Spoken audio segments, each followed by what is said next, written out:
Welcome at Franky and Coen's Ukraine Insight. My name is Franky. Then we have on live Coen. Coen, are you here? I'm here. Hi Coen, how are you? All good? All good. All right. Then we also have Rick the Ukrainian later in the show. He gives all kind of inside information of the situation in the Ukraine.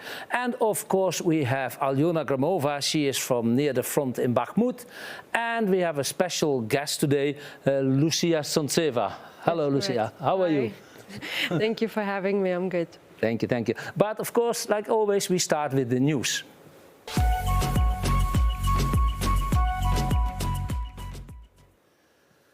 Yes, everybody probably saw the parade in Moscow, which was supposed to be a big event. Koen, did you see it? I see it. It was, yeah, what I can say, it is, I see almost nothing. Actually, we can show the highlights in a short time. Maybe we'll have a look at the highlights.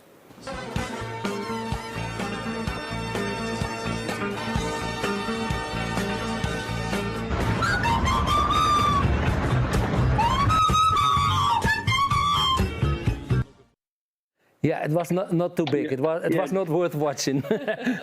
Did you have a look, Koen? Did you watch it? Yeah, I watched it, and I watched it a little bit more in the normal news, and I see only young recruits in the parade, and you don't see anybody grown-ups. I think they're all in the field or already dead. Yeah, maybe. There were some prime ministers and presidents of different kind of states, like also Lukashenko was there from White Russia, but he didn't look too healthy. Did you see that? Yeah, I see that, and it really it looks like he was sick or something. But there are some rumors, but yeah. Maybe we go ask Rick about it. Yeah, we will do that later. Wild stories. Yeah, also what I thought was actually one of the most unexpected or unusual moments was actually when Putin heard somebody started drumming. Maybe we have a look.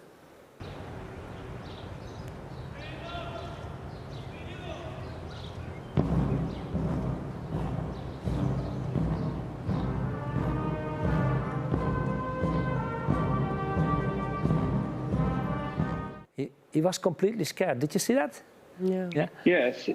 He heard a loud he bang. Is scared, but for what? Yeah, well, he heard a loud bang. He Probably is protected about 30 people around him. Yeah, but you can have 30 people around you. But if there's a bomb or something, a grenade or a rocket explosion, he looked really shocked, and it looked like he wanted to stop at that moment. Yeah, but maybe he don't trust people around him anymore. Yeah, that's. That might be, but actually we should not spend too much time on Putin. I think he's yeah, okay. He's better dead than alive. Yeah. Well, also some good news, of course. Like, did you hear about the long-distance missiles which Ukraine got from the UK, from England? You've heard it as well, Lucia? Yeah, I've heard about it. I've also seen, I don't know if it's a confirmed thing or not, that they shot one of their super high rockets down, one of the Russian rockets, which was actually quite big news this week as well. Yeah. But that was different missiles. Different kind of missiles. They already have them. Yeah, they were the Patriots.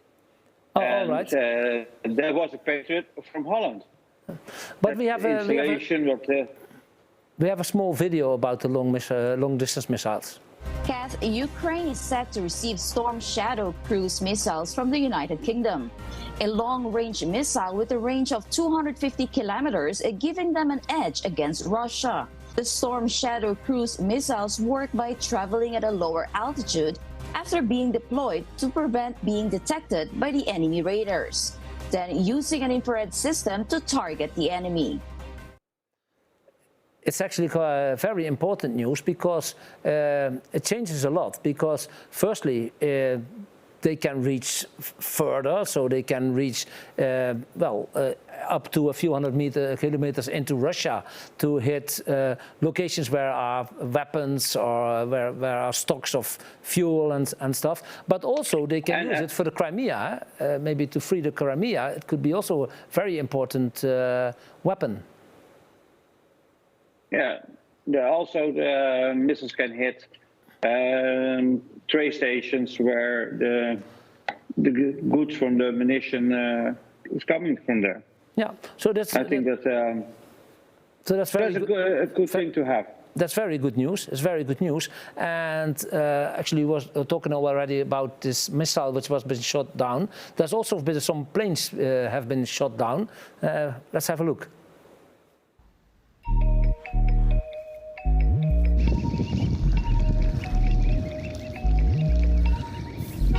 Two Russian warplanes and two military Russian helicopters have been shot out of the sky in Russia today, close to the Ukrainian border.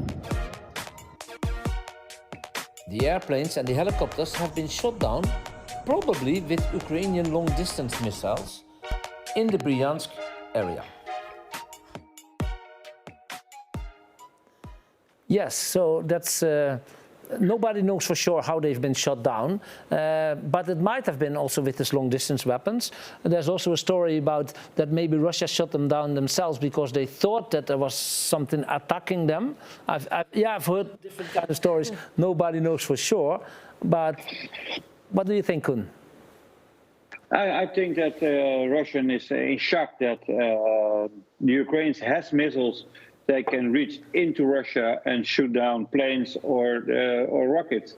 I also read today in the newspaper that Putin has to be afraid to employ the missiles with nuclear bombs because the Patriot system are in place and can shoot them down above Russian territory.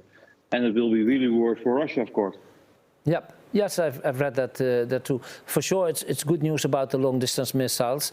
For sure is that a few planes have been hit and a few helicopters, either with this long-distance missiles or with friendly fire from Russia themselves. But for sure is that they lost these planes. So and that's not only there it's going well, because also on Bakhmut. Well, let's have a look about Bakhmut.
In this video you see a lot of Russian soldiers fleeing. You see also that a lot have been shot down. You see the weaponry has been shot.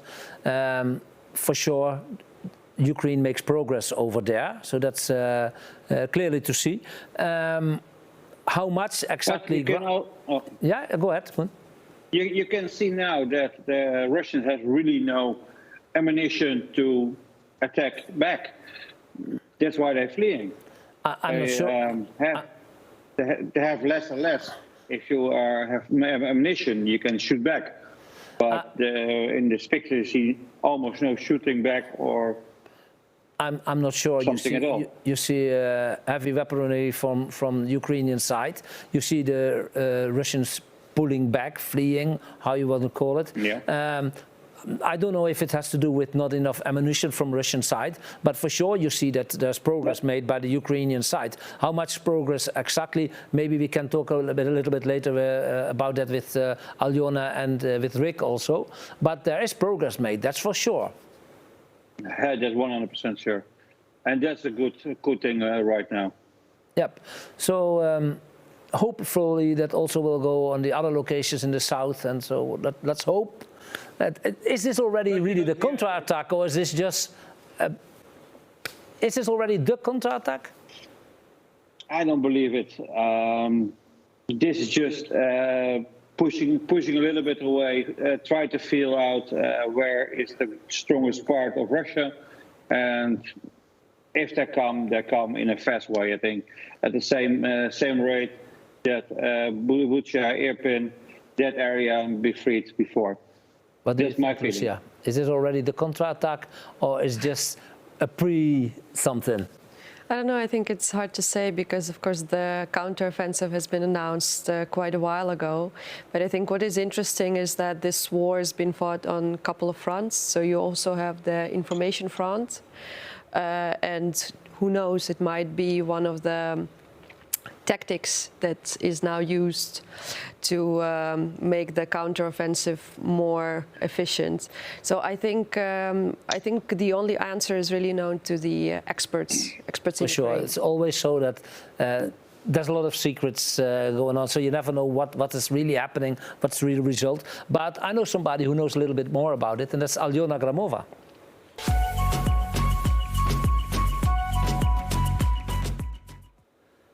Aljona, good evening.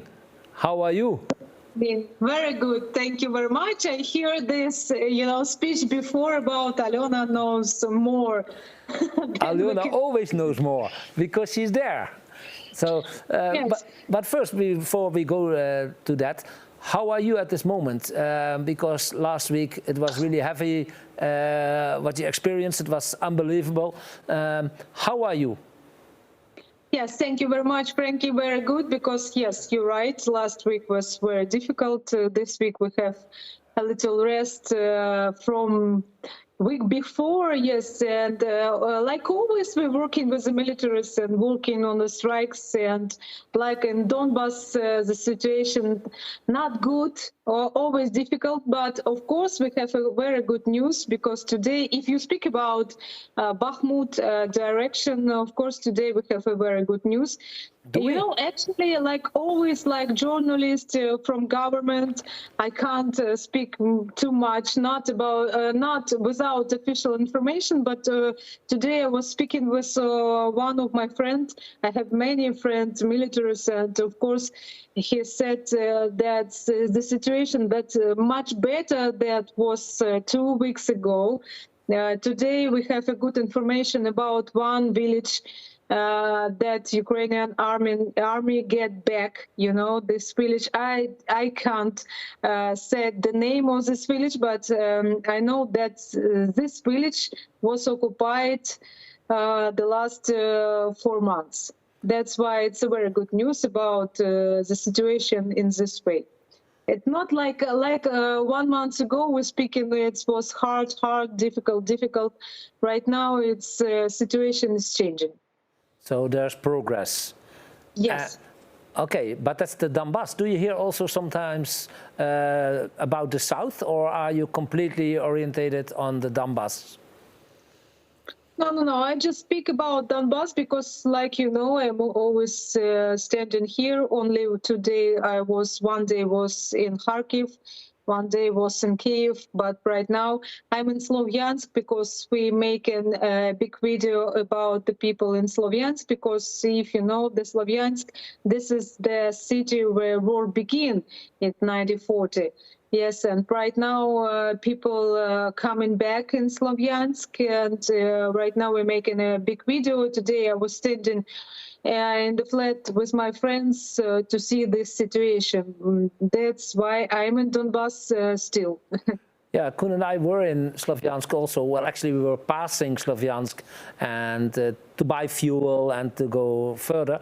But we did see quite a lot of people. It's really different with Liman, for example. In Liman, you see almost no people. But in Slavyansk, it was lively. There was action. There were quite a lot of people.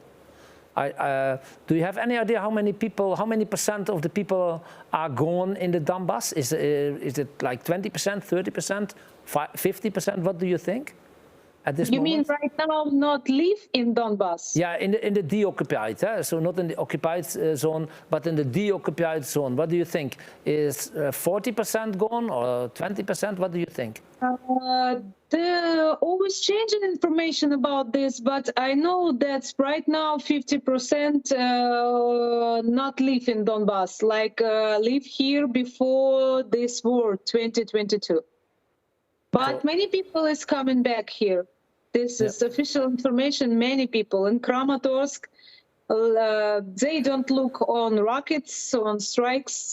They begin to coming back in these houses, flats, or people just accept that there is rockets.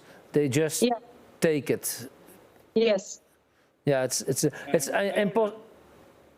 impossible almost to explain to people over here that well, the air raid alarm, nobody is responding at all, and even if the rockets come, also a lot of people just live by it and just try not to think about it and just go on with whatever they are doing. That's very strange to explain. Ilona. Oh, Thank you. Can I have a short question? A lot of people are moving back to their homes, but is there work? We've been there and we see a lot of buildings broken, but also the factories are shut down and people move back. Is there work for the people? you mean the people without work, yes? The people come back. Sprosi, tam jest roboty dla ludzi? Not many, but it's more cheaper to live here in these flats or houses to find some job that, live in other regions or in Kyiv or Dnipro. It's much expensive. Намного дороже жить в другой стране, более дешевле. Franky, I'm sorry. Yeah, no problem. I will explain. It's much more expensive to live in other areas, but I think also a lot of people feel homesick. They want to be with their family, with their friends, in their hometown. It's home is home. It's not comparable with any other location. But guys, we have to understand. But every day people dying in Donbass. I just have told you the story that 2 days ago. You remember, what is Avdiivka? It's a small city with 1,300 people right now in this Avdiivka. They understand everything. They live in very close. Они живут в укрытиях, Franky, переведи, под землей. They live underground? Yes, in the bomb shells. In the bomb shells. Shelters, yeah. Yes. Yeah. They almost not going outside. They always inside. Yeah. But till these 3 days, dying 10 people. Only in this town, yeah. Only after the rockets, after the airplane shootings, only in Avdiivka. Yeah, we spoke about it last week that this is not even getting the news here. People don't even hear about all those people dying over there. They only see in the news if there's a big rocket coming somewhere or if it's in one of the main towns. Alona, I think you also this week went with the soldiers to make a video for us. Yes, this week we're working with the snipers. Actually, I want to say that in the beginning of the war, this was my dream, to working with the snipers, to understand how they're working, what they're doing, how they're working on this war in this year, and it's very difficult to find. To get, answer, yes, you can work with the snipers. So let's have a look. Yes, this week we have this possibilities to work with the snipers and to understand how they work, and we can see this video. Let's do that. Snipers hone their skills at this training ground. It's windy today, but it doesn't bother them. Можливо, коли ви лежите обличчям до противника, ви повинні максимально понизити силует, заховатись і розмити свій силует відповідно до фону. Якщо ми подивимося звідти, ззаді мене буде горб зелений. Я повинен з ним зливатись, щоб мене було максимально неможливо побачити. Це маскування, це практично номер один, це питання власної безпеки и результативности выполнения завдания. Маскировка для снайпера – это все, что поможет скрыть его на позиции. Для выбора такого места могут уйти дни. А для начала стрелки самостоятельно проводят разведку. Затем оборудуют позиции так, чтобы быть незамеченными противником. Оце теж такий опит, да, коли вас не можна розкрити. Тобто ворог теж може слідкувати, да, такі ж самі снайперські групи. Снайперські групи, і ми розуміємо, що і тут теж такий, знаєте, цікавий досвід, тому що коли ти ховаєшся, тобі вдається спрацювати, вразити цілі, і тебе не виявили, значить в результаті ти розумієш, що ти робиш все правильно. Тобто навчання воно таке трошечки цинічно, але якщо ти вижив, значить ти зробив все правильно в той момент. Ти не загинув, вцілів, і всі твої люди залишились живими и выполнили задание. Снайперы говорят, главное в снайперском деле – чутье, основанное на опыте. Для успешного поражения целей очень важна погода. Це робота з вітром. Ти повинен вміти читати вітер, повинен з ним потоваришувати, розуміти його. Розуміючи, знаючи свою зброю, балістику боєприпасу, з яким ти працюєш, і читаючи вітер, в тебе підвищується шанс результативного пострілу. От зараз вітер. Так. І, до речі, от як зараз? Це доволі хороший вітер. Цей вітер можна працювати, спокійно працювати. Снайперы, как и другие боевые подразделения, все свободное от выполнения задания время проводят на полигонах. Тут они отрабатывают навыки на своем личном оружии. Винтовки с оптическим прицелом. Ею боец должен владеть в совершенстве. Це що, розкажіть, що це?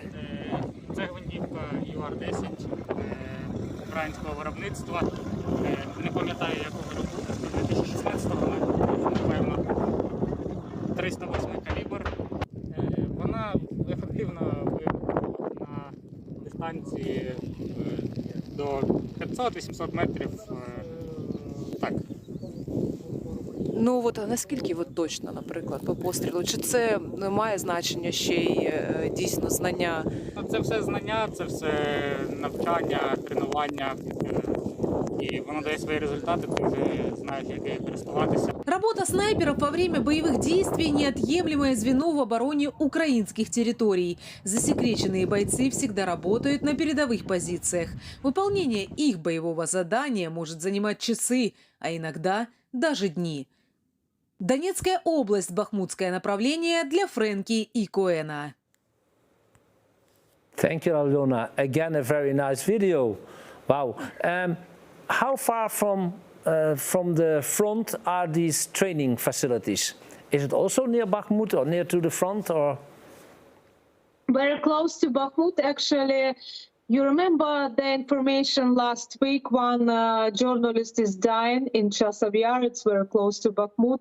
That's why right now many roads close to Bakhmut is closed for journalists. But on this way we're working, it's 10 kilometers from Bakhmut.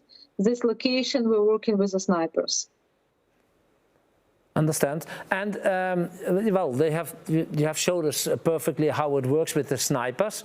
And how perfect can they aim, let's say, on 500 to 800 meters? Can they really, from 800 meters, hit somebody, a person perfectly wherever they want? Yes, on of this course. distance? They make a very difficult job, actually, because they working with the groups. And they working by themselves. If they want to get on position and they have a mission, they can use by themselves the positions. They can stand here 2 or 3 days looking around all these positions. They have to be sure that the Russian snipers don't look on them, you understand? Yes, both way. Yes. Aluna, it's very, very clear. Thank you very much for your video again. And we'll speak each other again next week. Thank you very much. And we go to our guest.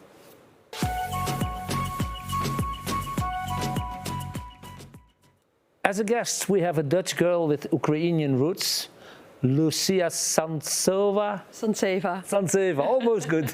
It's difficult with the names. Yes, well, people here don't know so much about you, so we made a very small compilation. Let's have a look at that first, and then we go ahead. Sounds good. Many of Lucia's projects are with female refugees, preparing dinner for Dutch host families, but Lucia also accompanies wounded soldiers who are being treated in the Netherlands. Of course, her language skills come in very handy. One of the wounded soldiers was even a guest on our show. Lucia was in Ukraine several times and was shocked by what she found. Terrible what was done there. She was amazed by the motivation of Ukrainians to rebuild everything. She also knows how to send relief goods to Ukraine, and we were able to help a little bit with the transport. She was our guest in Borodyanka. Do you see the by missiles destroyed flat behind our food truck? There we were able to admire the artwork of the American artist Banksy together. Have a look at the great artwork. Today, Lucia is our special guest. We are happy Lucia is here.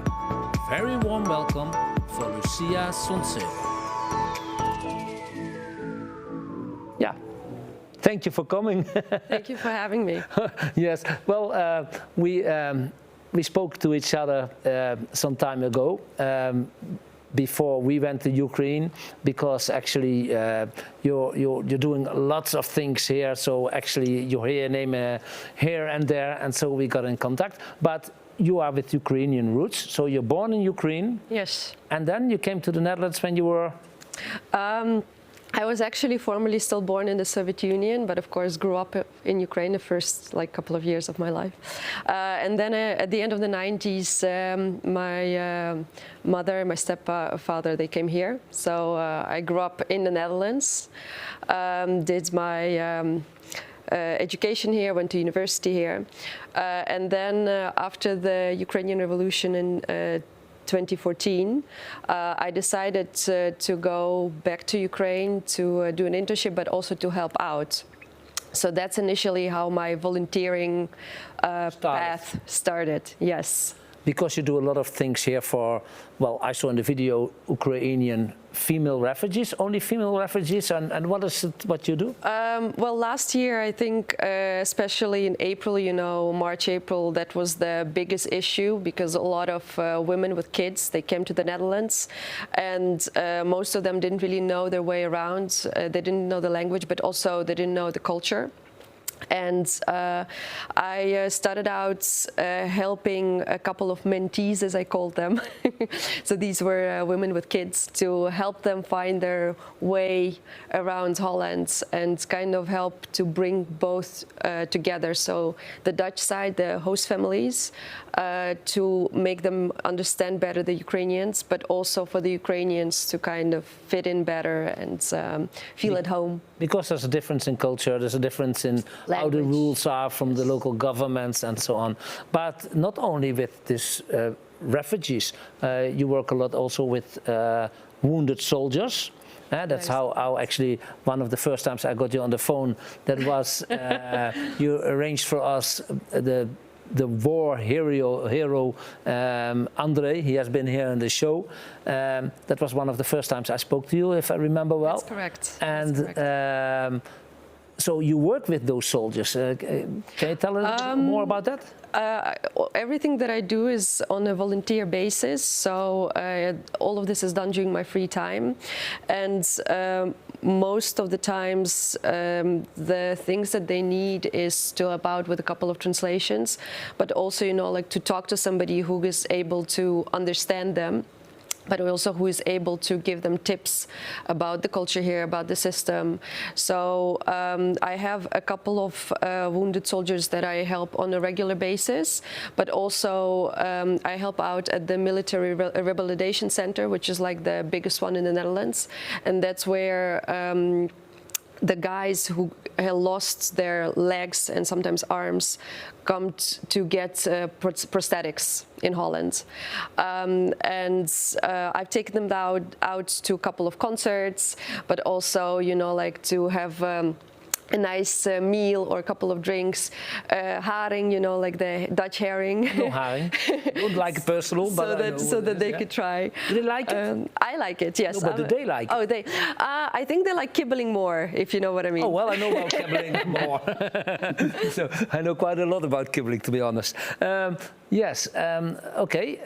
But what was for me a very big surprise when André was here, he is wounded, yes, but he told me that he, as fast as possible, wants to go back to do something, either to fight in the army or help in political way or something. But the people I spoke to, they all want to, as a volunteer, go back to the army, and they really want to fight. Is it with all of them?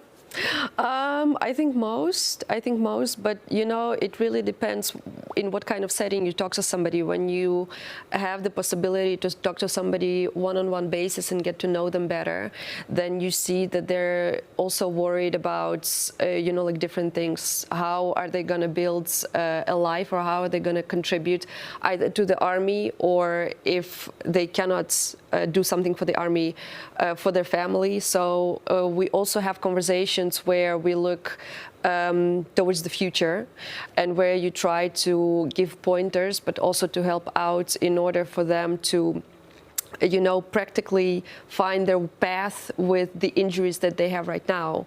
Because unfortunately, also in the case of André, these injuries are permanent. So I think it's also important to kind of be realistic and make long-term goals. Yeah, yes, do understand that.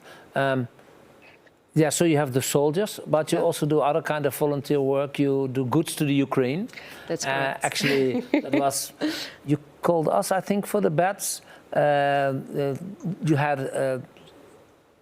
materials for a hospital in Ukraine, yes, and the goods needed to go to the Ukraine, and we helped out with the transport a little bit. But this was for a hospital. Shall I tell you a bit more about the... Yes. So one of the more exciting things is that, you know, in the Netherlands we have a lot of goods that we don't consider usable anymore. So we change, you know, the beds and also like the different furniture that is used at the hospitals.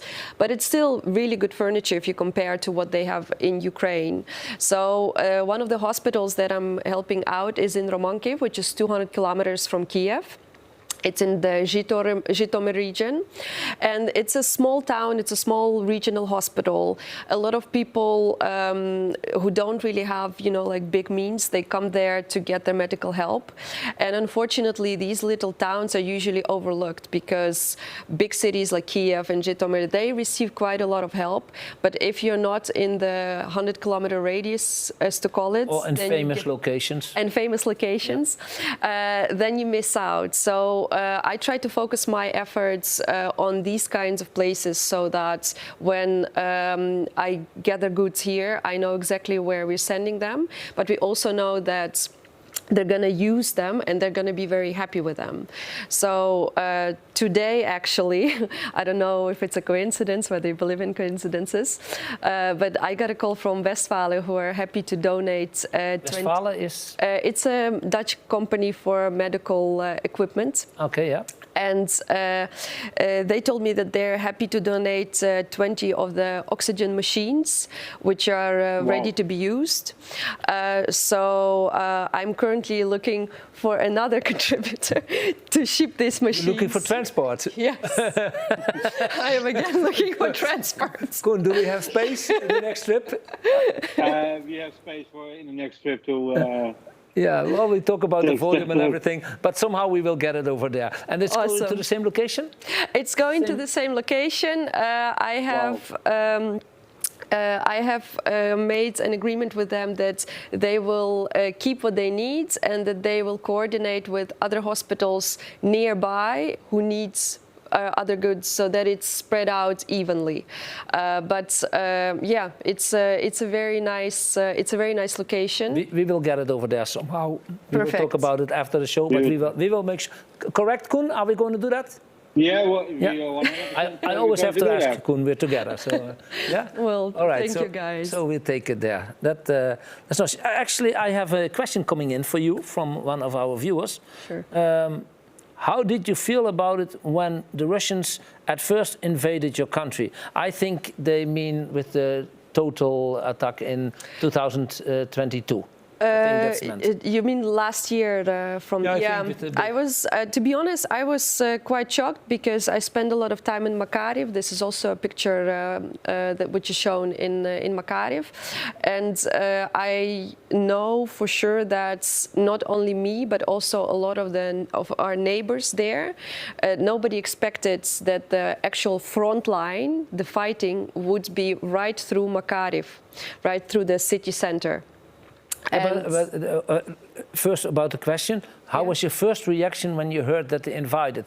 Was it a total surprise, or could you expect something like that from Russia? I could expect it from Russia. I just personally, I didn't think that they would go as far as they went. So I didn't expect it to be as big as it was. Yeah, and then, as you told, the front line actually was exactly through Makariv. It Yes. was actually the Correct. center of Makariv was actually the front line. Yes. Yeah. Yes. And that's why the people who stayed there, they called Makariv their little Mariupol. Last year, because part of the town was occupied for I think 3 or 4 weeks. So it was quite a while that a lot of people, they couldn't get out and they were trapped in their basements and in their houses. And how did the Russians react on the people over there? Were they? Yeah, it sounds strange if I say, was there only war, or were they also especially hitting on civilians? I haven't spoken personally to anybody who interacted with the Russian soldiers. Maybe they also don't really want to be open about it. But, you know, I've heard, quite horrible stories, to be honest. And also, when I went back last year, I went at the beginning of April. When we came into town, there were still a lot of buildings which were just shut down, you know, old tanks and other things were still there. And you could see the places when you were driving by where people were killed or hit. And you were talking about actually this building, what we see now on the Yes. picture. There was something special about this building, or more the mosaic on the...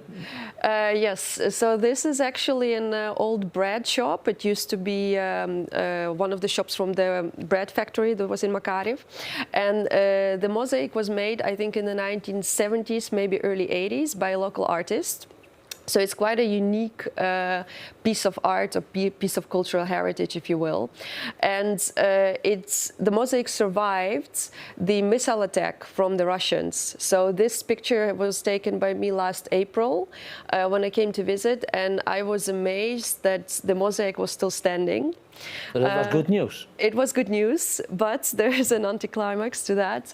Unfortunately, when I came back last October, we saw that the building has been renovated. There is now a huge renovation effort going on, especially in the city center. And the owner of the building, unfortunately, decided to get rid of the mosaic. So I don't know. So it's gone anyway. It survived the war. It survived two, actually, two attacks. It survived, of course, 2000. Followed the Soviet Union, and then the 2014 revolution, and now this attack. But it didn't survive the rebuilding efforts, unfortunately. I don't know if we have a picture of how the building looks right now.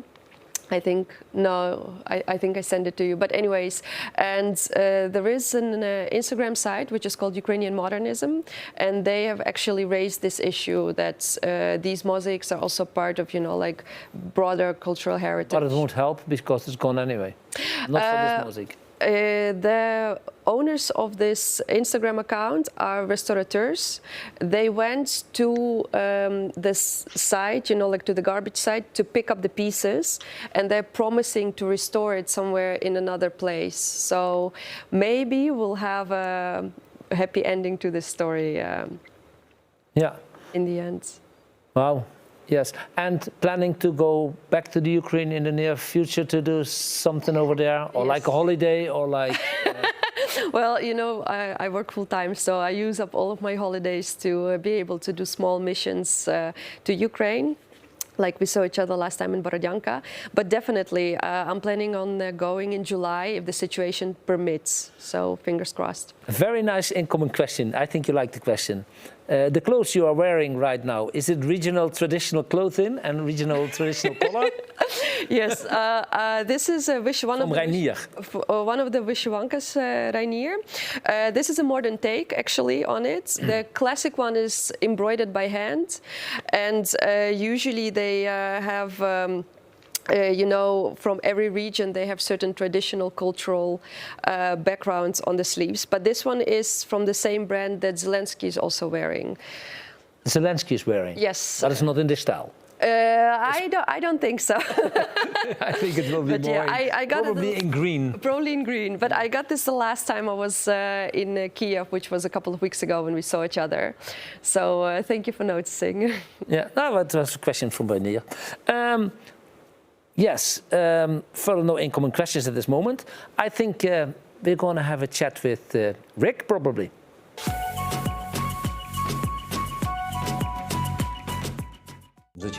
Why are you fighting? We are fools. This is why we're fighting. How many died? So many.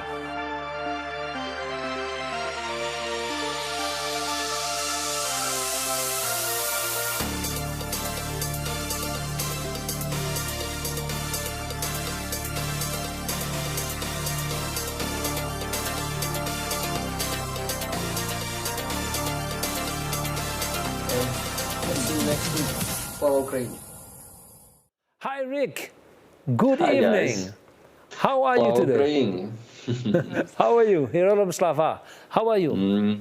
I'm great, thank you. This was a good week. I also am happy to meet Lucia. Thank you so much for everything you're doing for Ukraine, for our people, and for our soldiers who are there rehabilitating in Netherlands. Thank you.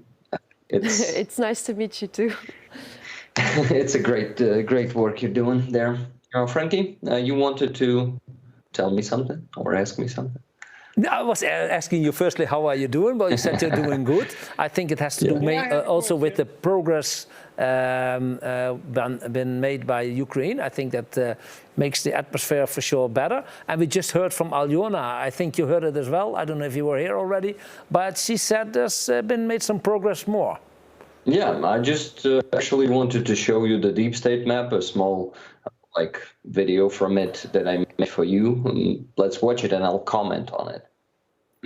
So this week there was some progress. You can see it on the south from Bakhmut and on the north too. Also, I marked the pieces, so it was a few big pieces of territory, like 3 kilometers deep.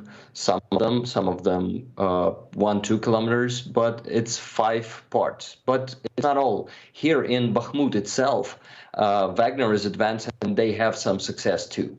So unfortunately, it's not only the good news, some bad news is still there. And we should not be too celebrating because the situation is really hard in Bakhmut itself. Wagner is constantly shelling Bakhmut and just getting rid of all the buildings one by one and attacking the positions. They never stopped pushing, they never stopped attacking. Can I ask something? Yeah, of course. Rick, how do you think, how true is the information that Wagner is going to pull out? Like what Prigozhin announced on his Telegram a couple of, I think a week ago or something. He said it's going to be 10th of May.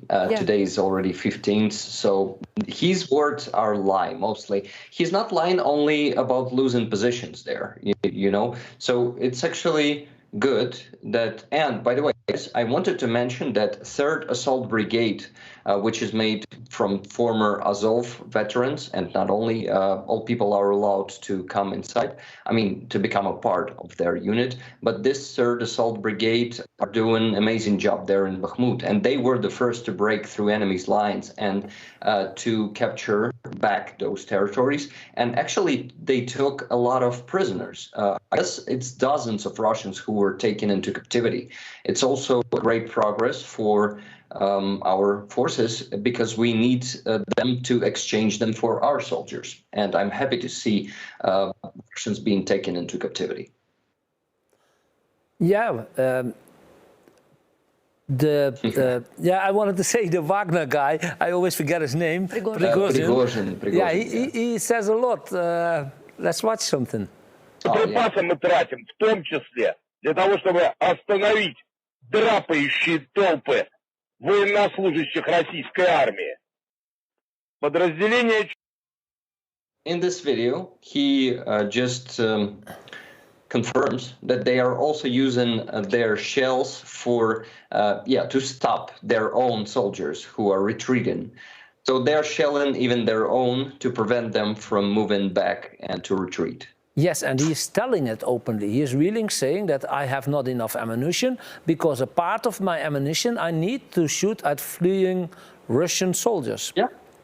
That's the ammunition.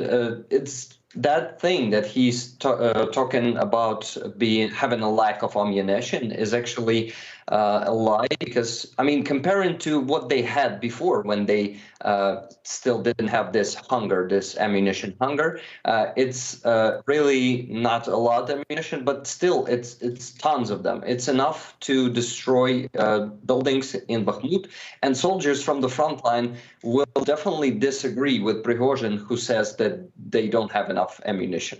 Yeah, because as you said, they are really destroying kind of every building. If they leave territory, whatever is still standing there, they destroy it. Is that what you say? They also destroy the building before they come inside that territory. So to advance, they first need to destroy all the buildings around the area. So our soldiers will be, killed in those buildings or forced to retreat from those buildings when they are getting down. Yeah, unbelievable. It's a really hard situation, and once again, we don't show here on the TVs what is really happening there. We only show you can't even say highlights, but the most remarkable things are being shown here. If there's a rocket on a big city, or if there is something unusual happen, or if it's with a special kind of rocket, then they talk about it. But all those hundreds of people daily dying, actually it's not in the news. I don't see it. I see once in a while, I see a message that there has been so many people died, but you don't see all those new attacks. They don't show it. Yeah, this is why shows like yours, Franky and Coen. By the way, Coen, I know you're there too. Hi, I'm how here. you doing? I'm here. I'm listening. By the way, I like your shirt, Coen. I noticed it last time. It's just like Zelensky's shirt. Hey, come on! Now it's gone about her shirt, his shirt. How about my shirt? Franky, your shirt is amazing. Especially, I love the patch, just like this one. All right then. All right. Okay. So I was answering your question, right? I wanted to say that your show, guys, is really important because it's important to show more than just regular media shows, to touch some more sensitive topics, to remind people of what is actually happening and what is the scale of it all. Yes. Yeah, that's how it is. I agree with that, but... Rick. Yes, Coen. Now, Rick, I have a small question for 3-4 episodes now. In your movie, when we start, you have a little package with this logo on it. What is the package? Oh, it's a package of salt. I can actually show it to you. Just a second. It's here behind the flag. Just a second.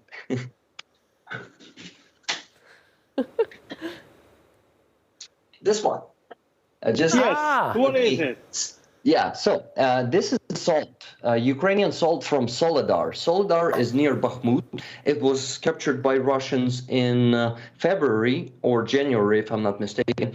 And this is the last salt because the mine, which is digging up this salt, was destroyed. And it's not going to be coming out anymore, at least until it will be rebuilt. But this was sold exclusively by United 24 to support Ukrainian army. Like 90% of the money that's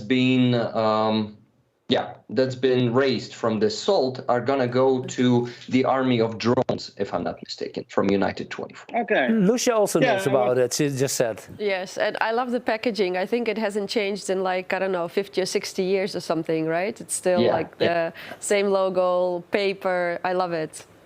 I love it too, and it's really cool to hold it in my hands. By the way, I see some deforming of the paper, which is coming from salt. It wasn't here a months ago. It just appeared. It's cool. And yeah, guys, this is gonna be an exclusive. Yeah, it's actually an exclusive. They didn't have a lot of it, and the price of one salt package was $12 to $13. It's much more expensive than the usual salt package. That sounds expensive, yes.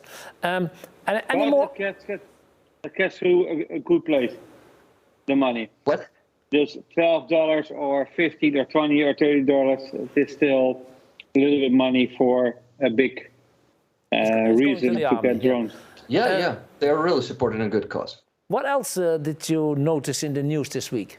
Yes, of course. Very important news were from Luhansk, which is occupied from 2014, and it's really far from the front line. It's like 20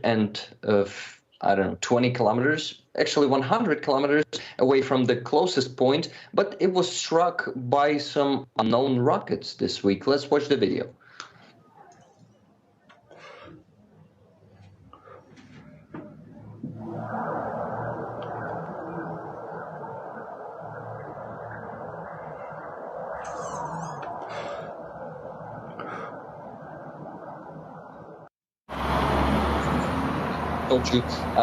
They've hit the plant, a military plant where Russians were just repairing their equipment and maybe producing some parts to its equipment. You see how big destruction is.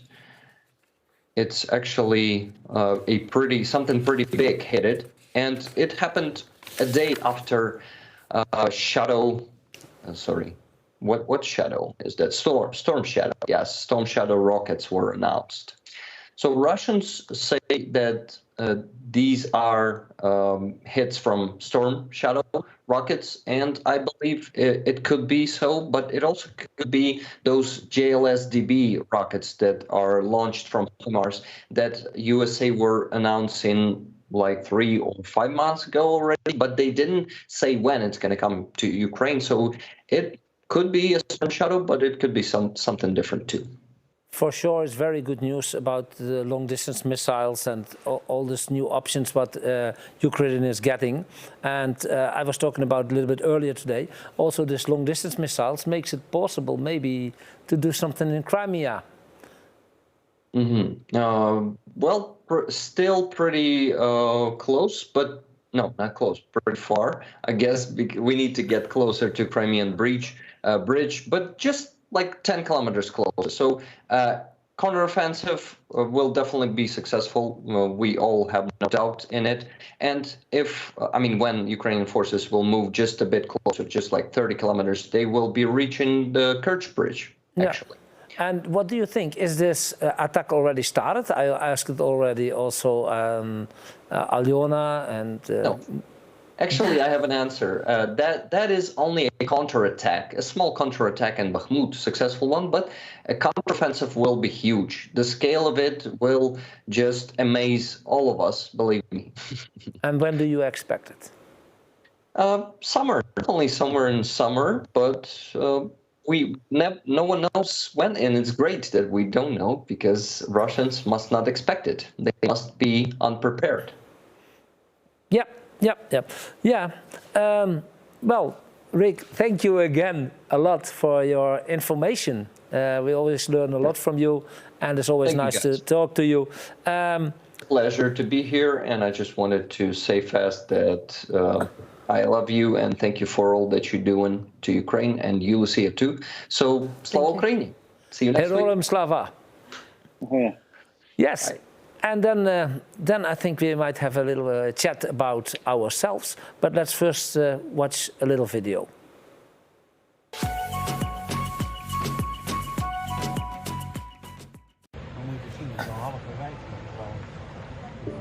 Ja, maar hier wonen mensen, Koen.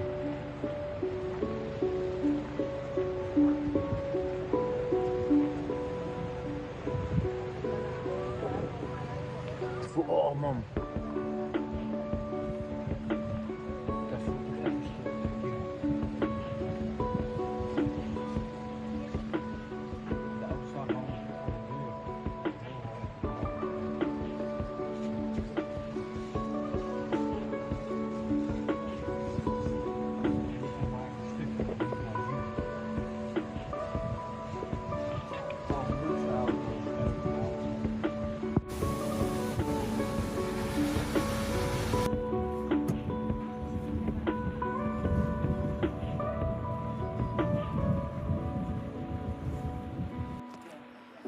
Hierachter staat de flat, die is zowaar nog heel. Zo te zien, in ieder geval vanaf deze kant. Maar in deze stad is eigenlijk, ja, 90% plus is kapot. En de tuintjes staan in bloei, de tulpjes, narcissus. Ja, hier zijn inderdaad nog wat.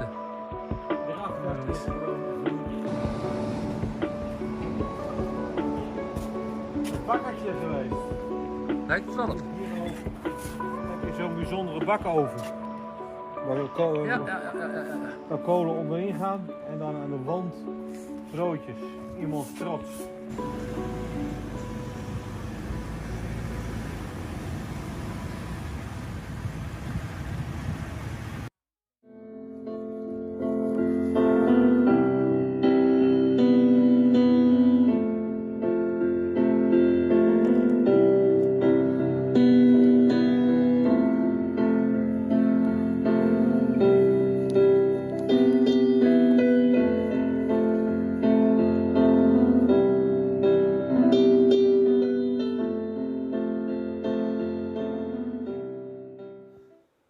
Yes, Koen, we saw a lot. We did not only see the French fries, but we saw the destroyed buildings. We saw some things which gave hope. We saw some very nice things and some very bad things to see.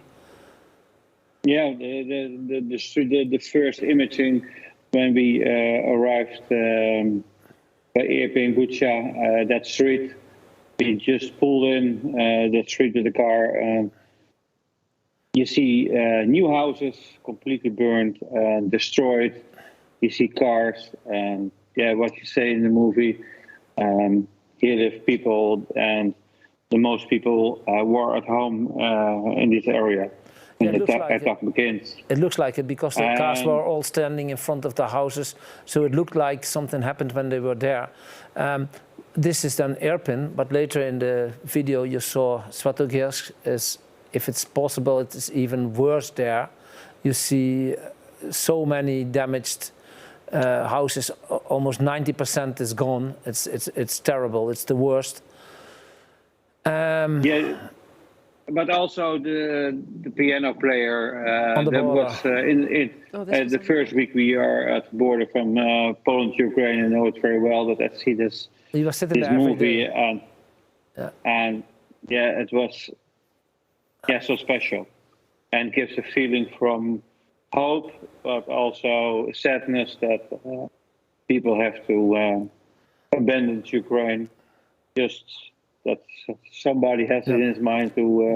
Why did I want to show this? Why did we want to show this video? Is that we want to show that it's really, really heavy war there going on. And these kind of things, when you see this is one of the reasons that we want to show our support. We showed very often us frying fries and people understand the positive things, but we wanted to show a little bit of this also. We could fill hours with videos like this. We have a lot of it because it's in the East, it's everywhere like this. And just wanted people have to know. Yeah, go people ahead. have to know that the war is not over. I talk to people also where I'm on vacation. People think, yeah, we don't hear a lot of things about Ukraine anymore, and they ask me, is it still worse? I say, yes, it is still worse, but it's still, really, really a big war. And yeah, in the Dutch news, normal news, you hear almost nothing about it. Yes. Well, we keep it short about us because we do not have really big news yet. Koen is still on holiday. Next week we will be together again and make our new plans. So we will talk about it in the following show probably. There's just a few incoming questions. One more for you, again about your shirt. Is there any way for you to import those clothes and sell it in the Netherlands? It's a question from Tube Radio. Maybe a good way to generate some money to spend on help. I can help you with my time. So he's offering his time. He or she, Tube Radio, I'm not sure. Thank you so much for the offer. I might take you up on that. I think there is a possibility, but I don't know if people here want to wear this. So if there is animo, if we call it, then... Tube Radio thinks there is. Okay, yeah. I like the idea. I like the idea. And there's one question for us. Maybe also the shirts. The last time they asked about where you can get these shirts. Sure. Maybe. Let's make a show. Not only your blouse. Let's make the shirt. It's also let's make a web shop on our website. Hi, Franky and Coen. From Barbara Waterman. Do you have big sponsors? I see Avico Patat. How are the fries and snacks, etc., coming to you in Ukraine? Well, we do have a few bigger sponsors, like we have factories from snacks. They sponsor us very well. For the fries, we had sometimes they sponsored a little bit financially, but not with the fries, also once in a while. But most of the fries we buy in and get them to the Ukraine ourselves, because it's impossible to take for the whole period fries with us, so they have to be stored cool.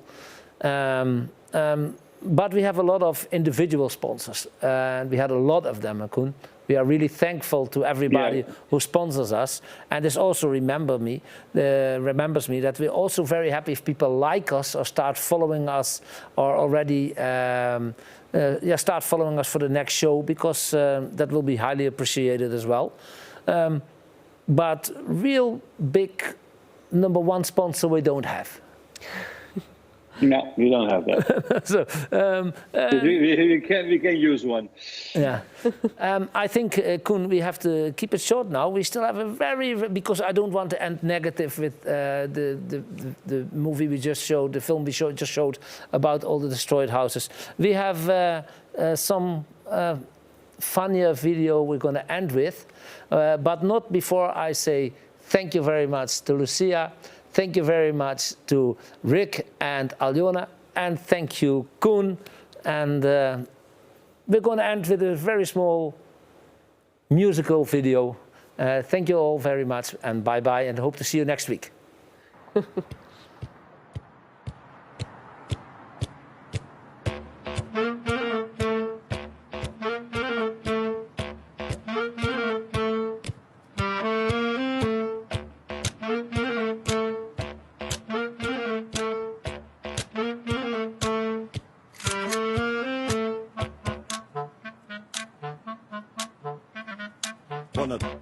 Понад Кримом затягнуло небо димом. Москалі в Криму не сплять, пердаки в Русні горять. Шигеле-мигеле, шигеле-мигеле.